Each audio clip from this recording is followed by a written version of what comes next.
Hello and welcome to the Beyond the Table podcast, where my co-host Caryn and I have the best gig in the world. We get to have conversations with extraordinary, accomplished, resilient, and inspirational women. And today is no different. But before we introduce our guest, I have to ask my extraordinary co-host Caryn how she's doing. So Caryn, how you doing? Hey, Tam. I'm happy to be with you this morning. I can tell you that.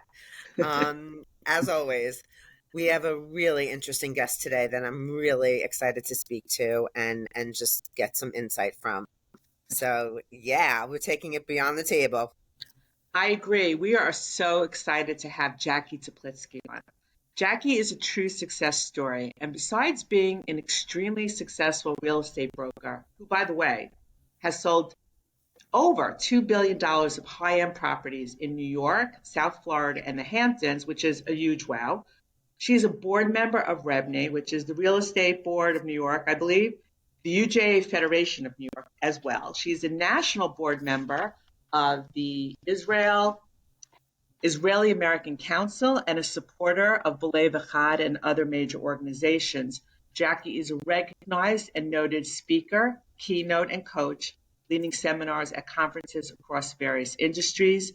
She has appeared on national news and business media, TV, in print, and online. And last but not least, Jacky gives back and adds philanthropism to her many achievements.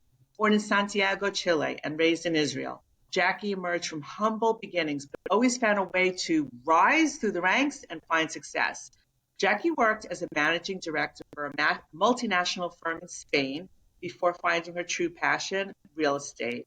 After working at MLB Kaye and the Corcoran Group, where she was always in the top 25 producers, Jacky received a personal invitation from Chairman Howard Lorber and CEO Dottie Herman to join Douglas Elliman Real Estate, where she has been since 2003.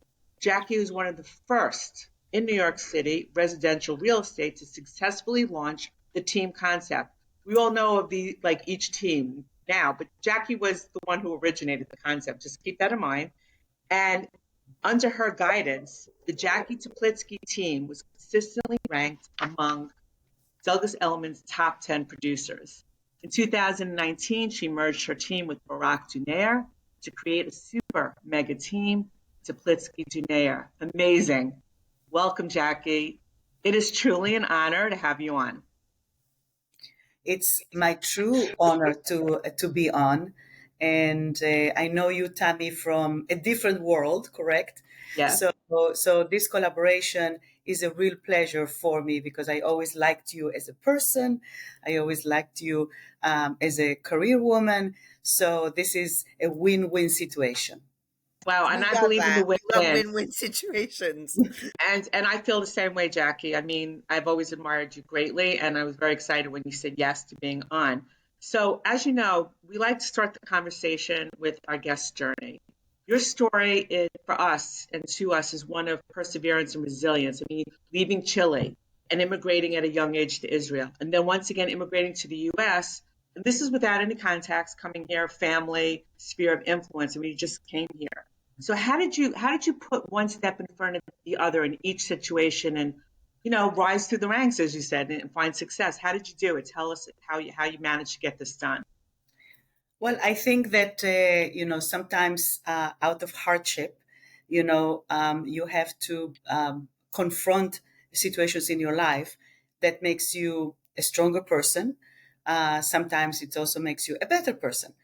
So in my situation, I immigrated to Israel when I was 10. But I need to also point out that I did not speak a word of Hebrew. I did not go to Hebrew school in Chile. So I didn't know how to read. I didn't know how to write. So I was basically an illiterate person when I actually arrived to Israel. And at that time, when I arrived to Israel, really very few people spoke English. So my mother tongue was Spanish. And I actually immigrated to a place that unfortunately has been in the news all the time in the last 3 weeks, and it's Sderot. So I did not immigrate to Tel Aviv, to the big city, cosmopolitan. No. I immigrated from Santiago to Sderot. So it was a cultural shock. It was a very different environment, and that presented a lot of challenges. So one of the challenges over there was, okay, how am I going to prove everyone that I am intelligent, that I can make it in the world? Because everybody around me at that time, inclusive of all my teachers, basically told my parents and told me that I cannot make it. So it was almost like I was, at the time that I heard those words, I was already like, in middle school, like 14 years old. And I had to fight for myself because nobody was going to fight for me. I mean, even my parents, unfortunately, they didn't speak a word of Hebrew neither. So they couldn't stand up for me. So at the age of 14, I had already to stand up for myself. And that's where my turning point a little bit was, because I remember that I always say my first deal was done actually with the principal of a high school in Ashkelon, which is the other city that is being named all the time now. South of Israel. Yep. Yeah. So I went to this principal, and the principal basically looked at my on my grades and said, "Sorry, I cannot accept you. We are creating this new, this new tourism program within the school, but we want this to be the elite of the elite of the elite. And the problem is you don't qualify." So I looked at him and I said, "Give me one semester. If I fail, you kick me out." So that's why I tell everyone till today that was my first deal. Not a real estate deal, but it was a deal. But look at those negotiating skills. They probably served you over and over and over again throughout your life, in every aspect of your life. Exactly. So he was so like, what is this like kid, 14-year-old that has the gut, the chutzpah, even to talk to me like that. So I think that I amused him. And because I amused him, he said yes. So that was my breakthrough from a cycle of everybody telling everyone around me that I was not going to, basically nothing was going to come up out of me. Jacky, what's really interesting is like a true sign of an entrepreneur is like not taking no and not being broken and figuring out how they're going to get around it. And they do. Because a lot of them are told you can't go further. Jacky.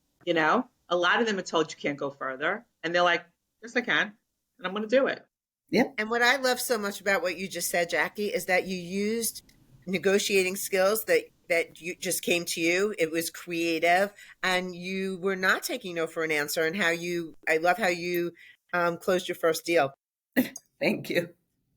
Jacky, we have a question because now we're in your journey.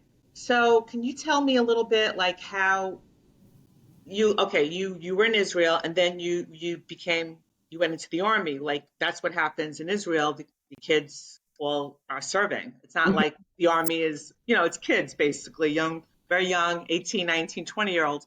So tell us a bit about that part of your life, because you went into the army and you rose to the rank of sergeant, and you're a woman, which is very, very interesting. So how does that work? Correct. So, I have two sons. And I always tell them, I said, the only person that wore the boots in this household is me. So, and I remind them of that very often. So first of all, everybody goes to the army in Israel. It's not unusual. Here, when you hear a woman that went to the army, and remember this was a long time ago, everybody gets like very surprised. I think that and since I went through a journey with my sons that are older now, going into college, I see the stark contrast between me becoming an 18-year-old and my sons becoming an 18-year-old. And my sons had to basically choose to go to college, and which college was going to be the more fun college, correct? That's not only from an academic point of view. We in Israel don't have that. I mean, we basically have to go to the army. The army is going to basically also tell us where they need us. It's not like we can choose, where to go. We can put in writing our preferences, but really it's what the army needs. And the thing that I think that that I learned mostly in the army is that in the army, you meet every type of socio-economic person. So it's not from your village. It's not from your city. It's not from your town. People come from all over Israel, from all over backgrounds. And in Israel, we have tons of backgrounds. And then you as an individual have to deal with it. You have to live with these people 24/7, correct? Different cultures, different economics, even though that we're all Israelis, but you have to remember that Israel is an immigration country. So I came from Chile. I came from a very rigid society where, you respect the elderly, you don't speak up, you wore uniform to go to school, and suddenly you come to the army, correct? And you meet all these women, from everywhere, and then you have to live with them. So how do you do that, correct? And then I became a drill sergeant. Now, what does that mean? That means that everybody that enlists in the army have to go through a training period. So I was basically the person that was training the newcomers into the army, which meant, again, I was by that time I was already 19. So, when I was, or 18 and a half, and suddenly I am now the superior to these girls that are enlisting when they are 18. It's not like there is a gap that I am like 24 and right. You're like a year older than them, you're a year older, yeah. Correct. So how do you make it that they respect you, that they listen to you, that they salute to you, and that they do whatever you tell them to do?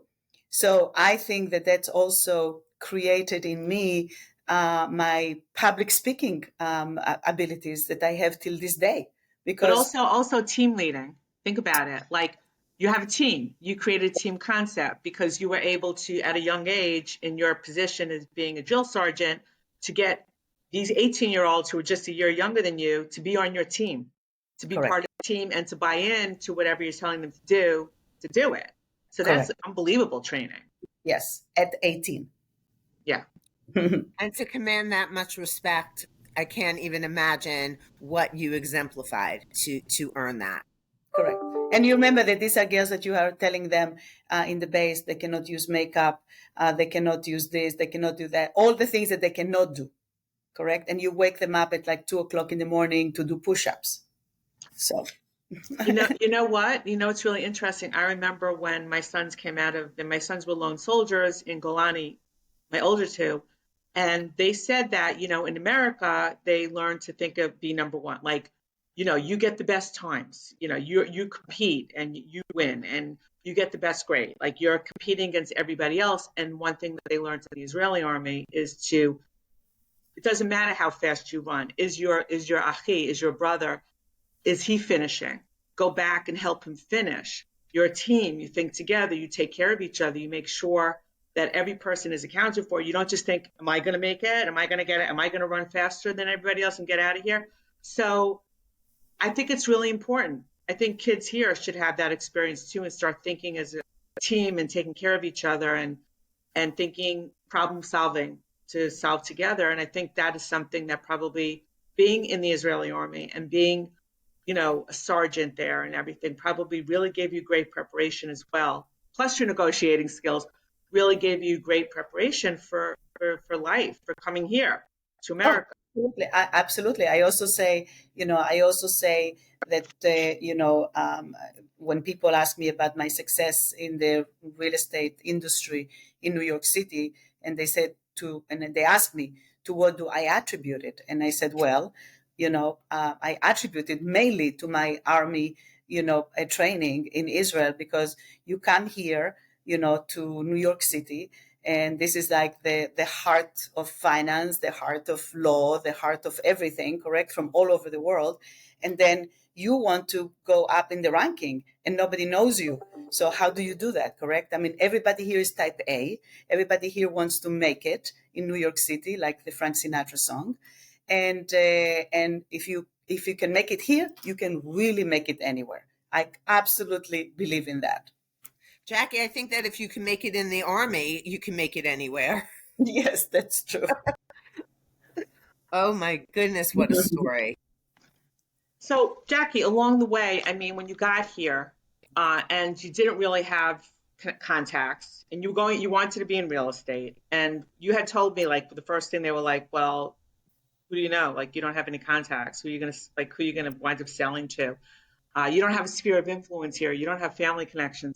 So, I mean, how did you take that next step when you didn't really have anything? And were there women, mentors, or any women along the way who helped, or was it more like you're in it on your own, kiddo, and you've got to like just make it happen? The first 2 years when I started in the business, and I started in a very small company, it was actually the person, Louis Kaye, that gave me actually, my first break, because nobody from the elite companies, inclusive of the company I'm working for now, was even returning my phone calls. I just want to remind everybody in context, in the 90s, real estate in New York City was 95% done by women, and it was women who lunch. So let me explain the women who lunch concept. Women who lunch concept means that basically it was a group of women that were married to very prominent lawyers, Wall Streeters, doctors at that time. Doctors was a big thing at that time, and very, very prominent people, and they were bored and they wanted to do something. So they will sit at lunch and they will say, oh, my friend just told me that she's a little bit tired of her Classic 6. She wants a Classic 7 on Park Avenue or Fifth Avenue. Do you know of anybody that maybe is going to sell? There was no listing system. Everything was Rolodex, and everything were women who lunch. And I definitely was not part of that women who lunch club. So then I said, well, I have to break through, correct? So I went to listen to Barbara Corcoran. So Barbara Corcoran was my first mentor. I knew that she was speaking somewhere. I went, I introduced myself, blah, blah, blah. Fast forward, I asked her, I said, I need time from you. Like give me 1 solid hour, I need to kick off my business. And she's a very straightforward. I'm sure that you have seen her on Okay, yeah, she is very straightforward. very straightforward, no filters. And it was like somebody put a bucket of ice on top of me, because she said to me, very sorry to tell you, Jacky, you can be the smartest, you can be the best, you can be everything that you want to be, but in New York City, if nobody knows your name, you are a nobody. Just like that. That she didn't say you are smart, you are bright, you're going to make it, look like other people usually tell you. No, that's what she told me. I'm like, okay, so how do I do this? And she said, well, you need a publicist. Like, a publicist? I mean, I'm not a celebrity. I don't have money for a publicist. How is this going to work? So she guided me through everything, and I did get a publicist. I got a publicist. It was a woman that just left a very large PR firm, and she was launching her own shop, and I was her first client. And when we looked at each other, it was very funny, because I said to her, Jennifer, I said, I don't know anything about working with a publicist. And she looked at me back and she said, that's fine. I don't know anything about real estate. So we're going to start -10. And basically, that's how, I started to build my name. Parallel to that, of course, started to work in real estate. And I understood one thing. If I was going to be similar to anyone in New York City, I was going to fail miserably. So I said, I have to do everything different. Everything different. Then I went to work for Barbara Corcoran, of course, and I came with this great idea that I thought I was like the brightest person. So I went into her office and I'm like, I got it. And she said, what is it? It's like, I'm going to have an ad that is going to have me with my army gear and my M16 next to a typical broker in New York City with a Chanel suit and the poodle. And I'm going to put, who do you want to be represented by? I love that. But it's the 90s. And she looked at me and she said, I love it, Jacky, but no. I'm like, what? too much. People are not going to be able to connect to it in New York City. It's too harsh. And I was like so disappointed. But then, I started to basically create my own style. And I also came to the realization that you cannot appeal to all people. That's another thing, correct? I had the dream. My dream when I started in real estate was to be the queen of Fifth Avenue and Park Avenue. And I sent mailings, and I was very creative, and I went to this and I went to that and a lot of charities. But the population that was living at that time in those buildings did not connect with me. So I knew that I had to change my strategy and basically, and seek my audience. But I really like the fact that you were able to read your audience well. Like, you weren't afraid to try things. You weren't afraid to have fail at some things because you learned from it. You weren't, and you had like the skill set to read the audience and understand, like, okay, this is what I need to do. Here are my ideas. They are different, but I need to like take it this way because that'll connect. You thought of your audience first, which is really the key, right? To selling is solving your audience's problems, understanding their needs. It's not so much about you, it's about them, right? And I think that's really cool because you figured that out in the 90s. Yes. People are just starting to figure that out now, by the way. That's how it works. Yeah. There's no more hard selling. It's not how it works. Exactly. What I love is that you recognize that I'm not going to change myself to accommodate who these people are. I just realized that this isn't my audience, but I'm going to do what I do. I'm going to do it differently. I'm going to tweak it, and go about it differently. So, Caryn, I want to actually give you an anecdote about that. People did try to change me. So I'm not going to name names, but later in my career, when I was trying to do the Park Avenue, they said, I have to change the way I dress. I have to change my makeup. I have to change the way that I talk. And people were willing even to tell me, where to shop, what to do. And at the beginning, I said, okay, I'll give it a try. And I gave it a try for like 3 weeks. And I said, absolutely not. I'm not doing it. I'm not changing myself. That's true. So how did you find because you definitely sold real estate to Park Avenue people and Madison Avenue and Fifth Avenue. So there must have been a way that you found to connect with them, that they would listen to you, that they would hear your message and want to work with you.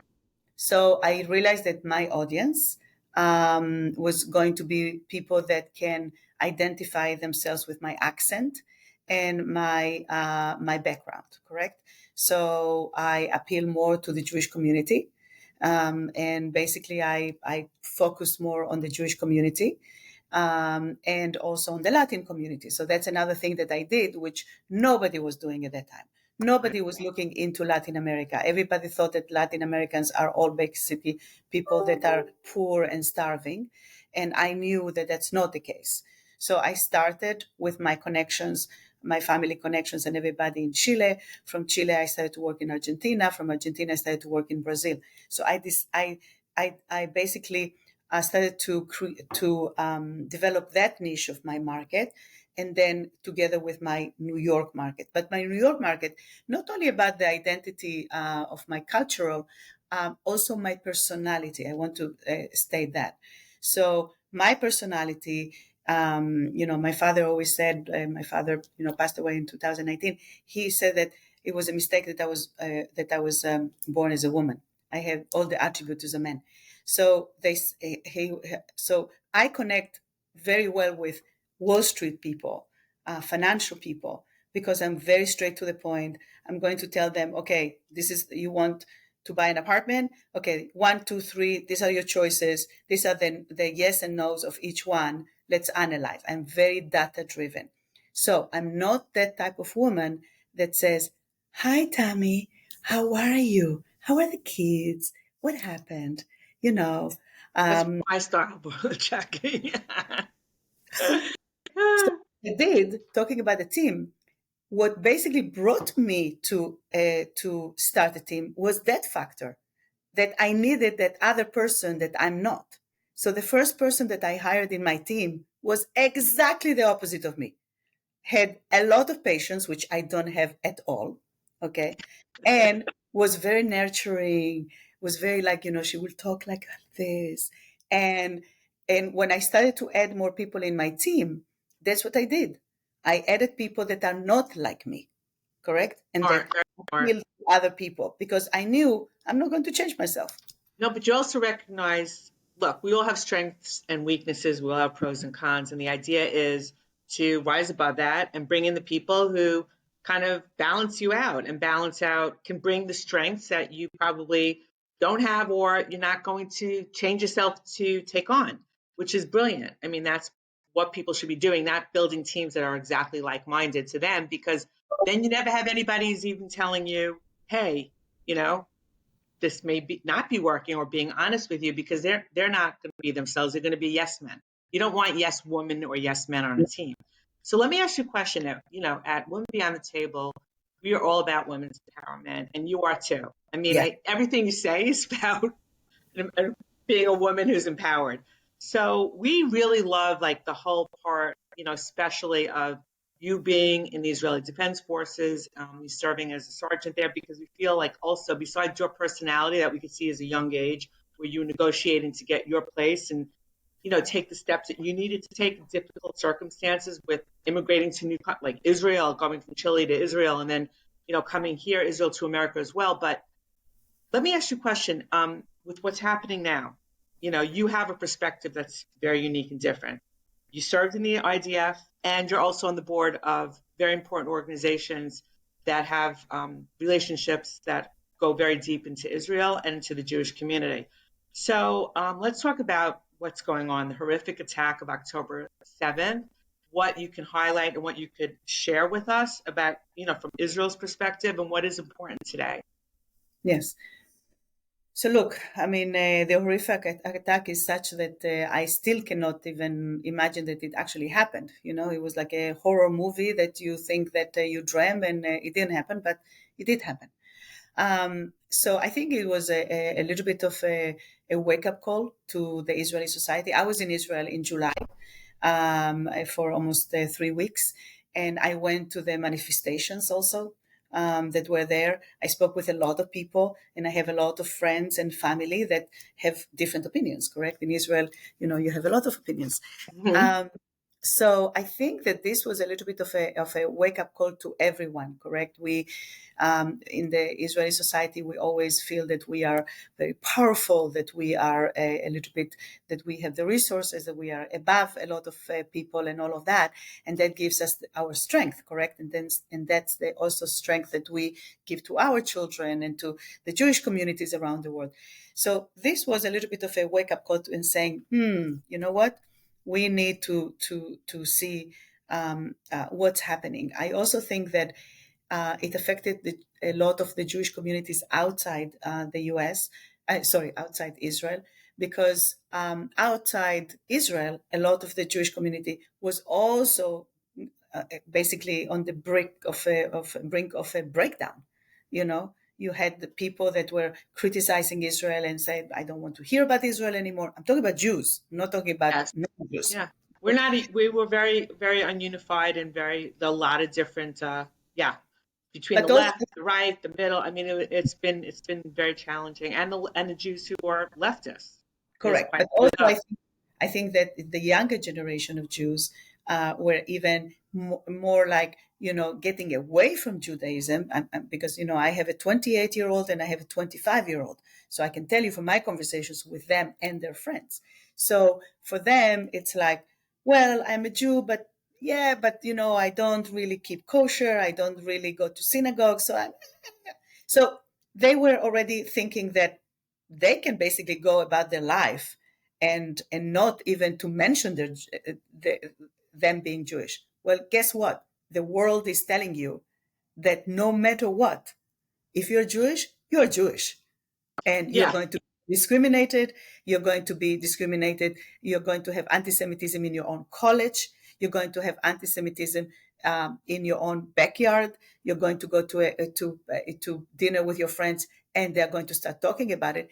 And my kids are also telling me that some people around them, that they didn't have a clue about what were their real opinions. Now they're talking about it. And now everybody's like, oh my God, what's happening here? Yeah, but we've kind of been asleep at the wheel. What's going on college campuses and universities, not just since yesterday, for the last 20 years. A lot of indoctrination, incitement, hate, propaganda from political organizations that represent, Palestine and the Palestinian, thought process has been going on unchecked for so long. It's affected all the kids there, and they're steeped in it. This hatred is just scary. That's what's so frightening to everybody. Like when you start realizing how much hatred is out there, and you just want to bring light and bring like an awakening out. Like this is wrong. We have, as a people, I feel also, this tremendous fear because it's not that long ago that the Holocaust happened, and it's just like in our country, this kind of horrific event just brings it to a whole other level. It takes the band-aid right off of anything what with they never do, again. Tam. Yeah, but not only that, I want to say, Tammy and Caryn, think about it. This is in our own backyard. The largest Jewish population outside of Israel is in New York. Yes. And you have institutions like Columbia University, like CUNY, NYU. Okay. And now I'm talking about now from the administration, not even from the student. I'm talking about the administration. That's really, really, really grave, correct? So that's really something that we all have to wake up. And another thing that I also mentioned to my kids, because my kids unfortunately have to hear this a lot. I tell them, I said, let's pause a moment here. When the Ukrainian crisis was happening, think about it. When the Ukrainian crisis was happening, you had every single humanitarian organization in the world posting their 800 numbers on the screens of our TVs, on the internet, saying, please donate to the poor Ukrainians that have been displaced, that lost their homes and all of that. Where are all those humanitarian organizations now of all the people that were displaced from Sderot, from Ashkelon, from kibbutz, from all the kibbutzim? None. Zero. The only organizations are the Jewish organizations, which shows you that if we don't take care of ourselves, nobody is going to take care of us. Jacky, I feel like what you're saying, and Tammy, you too, is that the lights were turned on. I feel like this has always been, but it was dark, and now all of a sudden, like a light switch went on, and now we could just see what everyone stands for. You can kill people, but we cannot kill ideologies. And I think that's what we're seeing. And so, yes, to have to witness what transpired on October 7th, and then to see, I mean, I know for myself, I was thinking, wow, the world is watching. The world is watching. And then to see the world's reaction to what had happened was a double. It was just so beyond sickening to watch. You hit it on the head. The reaction has been just as powerful as everything else because, yeah, you're 100% right. It's just the narrative. I was on a board call with the Israel American Council, and I warned everybody on this call, and I said, mark my words. This call was last Thursday, and I said, mark my words that between Thursday and Monday, Monday of this week, the narrative on the press is going to start changing, and they're not going to talk anymore about the massacre. They're going to start talking about the other side. And if we don't stand for ourselves, this is going to be really bad for us. And that's why we basically had this call on Thursday, and on Sunday we organized the rally yesterday that we had in Times Square, that we had so many people coming, and the press also came. So what I'm saying is, and we'll have to keep it going, because as time goes by, you're going to see less they're going to be talking about the massacre, more they're going to talk about the other side. Well, yeah, the propaganda machine on the other side has been extraordinary for so many years. It's vast.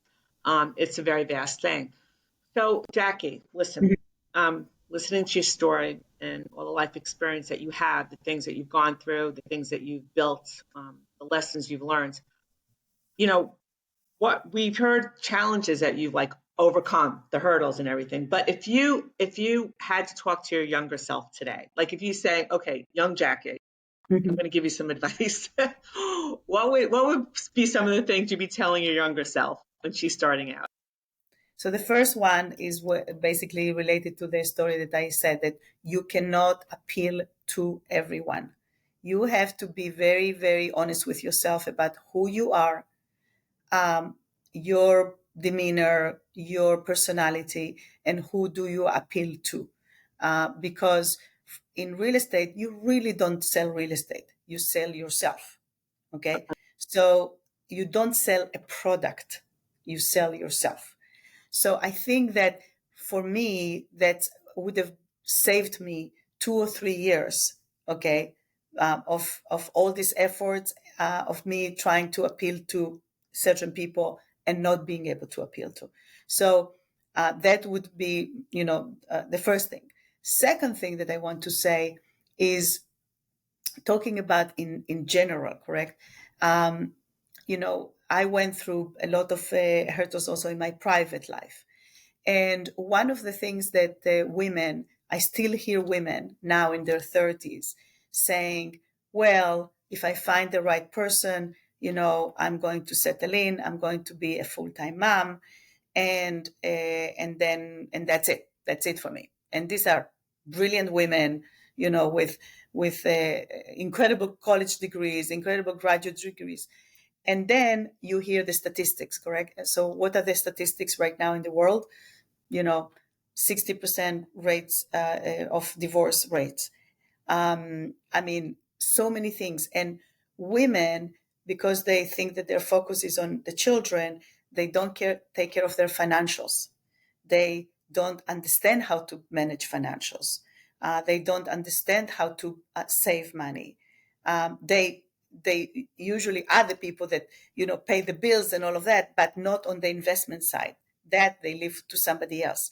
And I would say to a young self, that I would have loved to take a course in finance, okay, in administration, all right, in all those things that when we were younger, nobody told us, because Exactly.